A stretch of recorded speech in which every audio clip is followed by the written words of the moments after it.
Ukraine waited for Russian convoys on the Crimean Bridge to close and turned the crossing into a countdown. 05:04 a.m. A massive explosion rips through the center span. A fireball wider than 40 meters surges upward as shockwaves race across the roadway. Traffic cameras go dark. Radar feeds break into static. In less than 3 seconds, a section of steel and concrete designed to carry thousands of tons per day loses structural integrity. Moments earlier, a convoy of over 20 heavy trucks, moving at under 40 kilometers per hour, had just entered the most vulnerable load zone of the bridge. Above them, a single glide bomb descends at nearly 1,000 kilometers per hour, invisible to the human eye until impact. The strike doesn't halt traffic. It freezes an entire supply corridor. And here's the question for you. Was this just another attack, or the exact second the balance over Crimea began to shift? Because what you just witnessed was not chaos, it was precision. And everything that followed was set in motion long before the first flame rose into the sky. 4:50 a.m. The Crimean Bridge is on fire again. For the second time in 6 months, the most fortified logistics artery in southern Russia is burning. A structure protected by overlapping radar fields, layered missile defenses, and constant naval patrols. But this time, the destruction pattern is different. These are not the chaotic scars of a truck bomb, not the scattered damage of sea drones. These are precision strike penetrations, narrow, deliberate impacts drilled through reinforced concrete with meter-level accuracy. This was not sabotage. This was air-delivered firepower. Minutes earlier, a single Ukrainian F-16 Block 50 crossed into a defense zone designed to track over 300 aerial targets simultaneously. At the core of that shield stood the S-400 system, built to intercept threats at Mach-level speeds and dominate airspace hundreds of kilometers deep. By every known calculation, survival odds were near zero. The jet carried only 2 GBU-39 glide bombs, each under 300 pounds, designed not for mass destruction, but for structural precision. One strike point, one weak segment, one chance. This attack was not powered by speed, not by altitude, not by numbers. It was powered by deception density. More than 50 unmanned systems were already in motion. Aerial drones, surface drones, and electronic emitters flooding radar screens with false signatures. Russian operators were forced to process threats from multiple vectors, multiple altitudes, and multiple speeds at once. For exactly 30 seconds, their system focused on the wrong sky. Flying below 200 feet, masked by terrain and curvature, the F-16 slipped through the detection gap. No afterburner, no heat spike, just timing and geometry. But the bridge itself was never the true objective. Ukraine was waiting for weight. At that exact moment, a heavy logistics convoy carrying hundreds of tons of ammunition began rolling onto the span. The bridge was no longer a crossing. It had become a trigger. 4:58 a.m. Russian radar screens flood at once. 42 low-altitude contacts appear simultaneously across 3 approach vectors. Speed, irregular. Altitude, under 1,500 meters. To the operators in the command bunkers, it looks like the opening wave of a coordinated missile strike. But none of them are missiles. They are FPV drones, each carrying a programmed electronic signature designed to imitate real incoming weapons. Cost per unit, under $800. Mission lifespan, under 90 seconds. At sea level, 12 unmanned surface drones surge forward, scattering broadband interference across coastal radar zones. Their onboard emitters multiply the chaos. New targets appear, disappear, reappear, and split.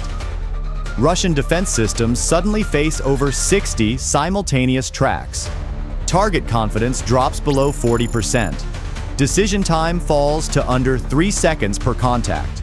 If you were sitting behind that screen, how many mistakes would 3 seconds allow you to make fire control shifts to automatic? Autocannons engage first. Missile batteries follow. Within 1 minute, more than $12 million worth of interceptors are launched at drones carrying payloads lighter than a backpack. Several decoys are erased from the sky. Russian crews begin reporting successful neutralizations, but every engagement upward forces radar beams higher.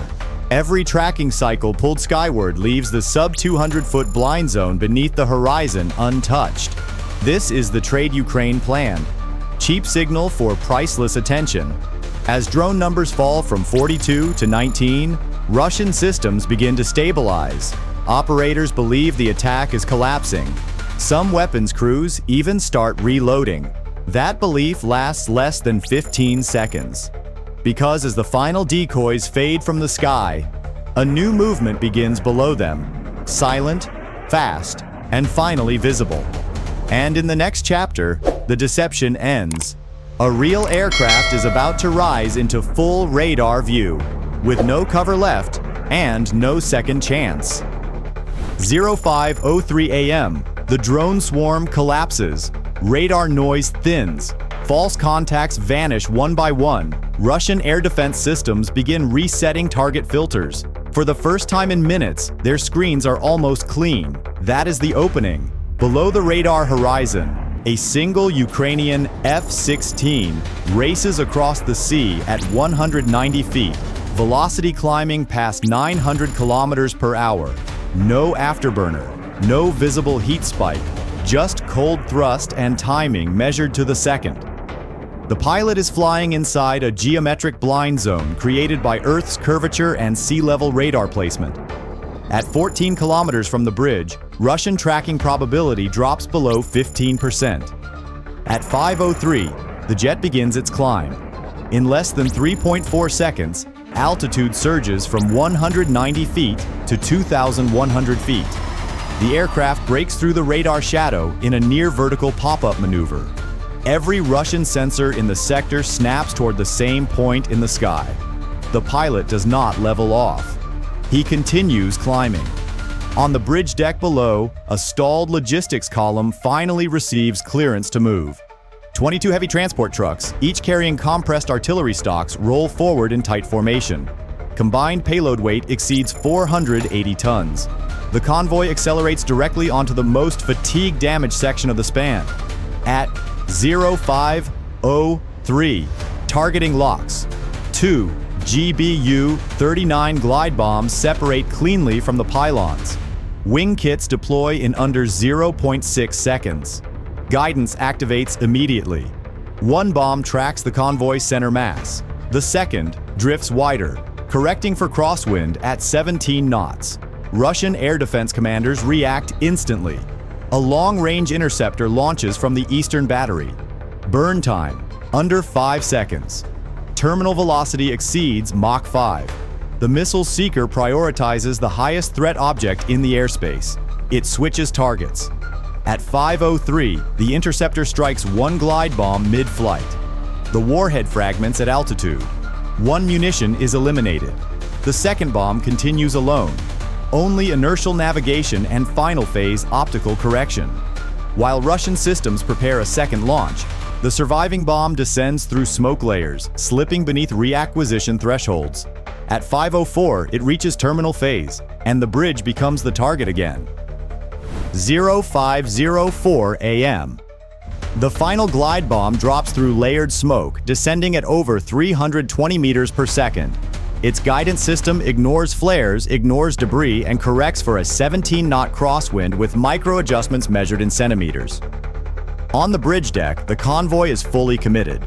22 heavy trucks, axle-to-axle spacing under 14 meters, move at 32 kilometers per hour.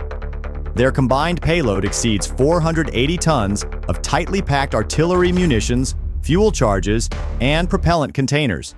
The center vehicles are now directly above the most fatigue-damaged load-bearing joint of the span. At 5:04, the bomb enters terminal guidance. Angle of descent, 71 degrees. Time to impact, 2.1 seconds. Russian short-range defenses attempt last-ditch tracking, but radar contrast is lost inside the thermal clutter rising from earlier surface engagements. Optical locks fluctuate. Fire control solutions never stabilize. At 5:04, the bomb strikes through a canvas-covered cargo section on the fourth truck in the central cluster. For a fraction of a second, there is no visible reaction. Then the stored energy releases.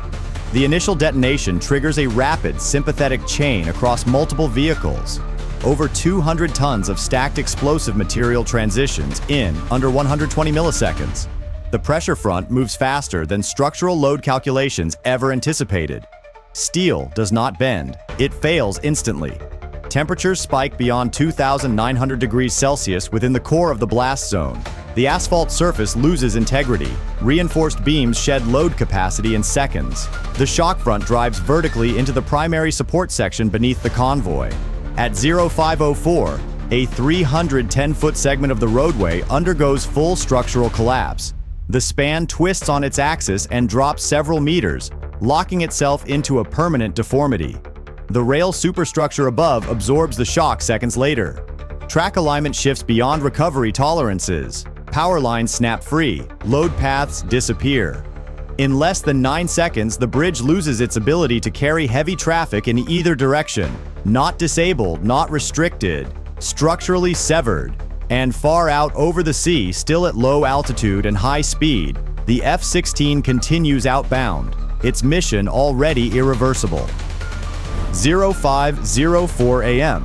The bridge is collapsing behind him. 12 kilometers offshore, the Ukrainian F-16 drops back to 210 feet, throttling past 970 kilometers per hour.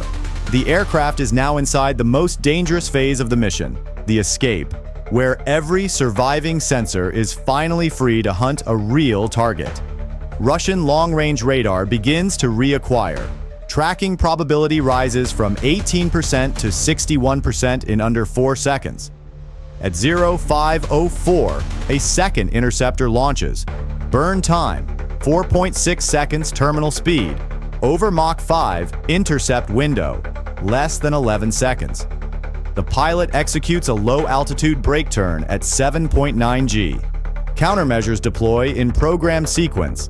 Chaff disperses in layered curtains. Heat signatures scatter across the sea surface. The missile ignores most of it. Guidance logic remains locked on the primary radar return. Altitude compresses to 165 feet. Sea spray strikes the fuselage. The jet outruns its own wake. Every correction is measured. Every degree of roll strips energy from the airframe. At 5:04, the missile crosses into proximity range. Detonation occurs outside the lethal cone. The pressure wave destabilizes the aircraft but fails to disrupt critical control surfaces. The F-16 absorbs the shock at high subsonic speed and continues, outbound, intact. Fuel state drops below 900 pounds. Range to friendly airspace, 112 kilometers. Russian tracking degrades as sea clutter, thermal noise, and collapsing comms from the bridge zone flood the network. Target confidence falls under 25%. Fire control hesitates. No third launch follows. At 5:06, the jet clears the final coastal radar envelope. By 0508, it crosses into controlled airspace, under Ukrainian early warning cover. Behind it, the bridge remains twisted and burning. Rail lines misaligned. Roadway dropped out of tolerance. Heavy logistics traffic reduced to zero. Ukraine spent under $2 million in total systems for the strike. Russia now faces months of structural repair, complete disruption of southern logistics flow, and the loss of a corridor designed to move over 4,000 tons per day. The aircraft disappears into low cloud. The operation is complete. By sunrise, the bridge is no longer a route. It is a frozen equation of twisted steel and displaced concrete. Engineering teams arrive within 45 minutes, but inspection drones immediately report critical shear failure across a 310-foot section. Load tolerance drops to 0 for heavy vehicles.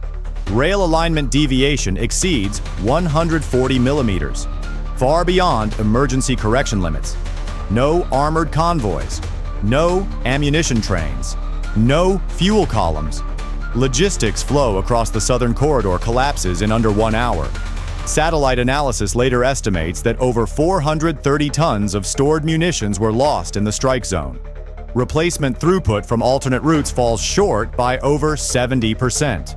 Even under ideal conditions, rerouting extends supply cycles by 36 to 60 hours per movement cycle. That delay compounds. Within the first 72 hours, forward stockpiles begin dropping below operational thresholds.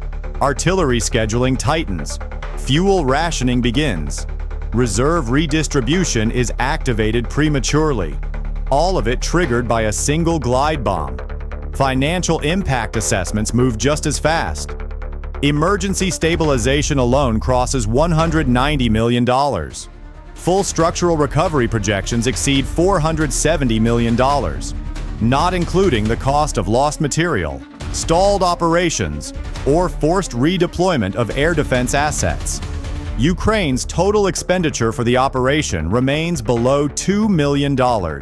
This is not a battle of armies. It is a battle of ratios. 1 aircraft, 2 glide bombs, 1 structural weak point, versus an entire supply chain built to move thousands of tons per day. The most important result is not the destruction itself. It is the precedent.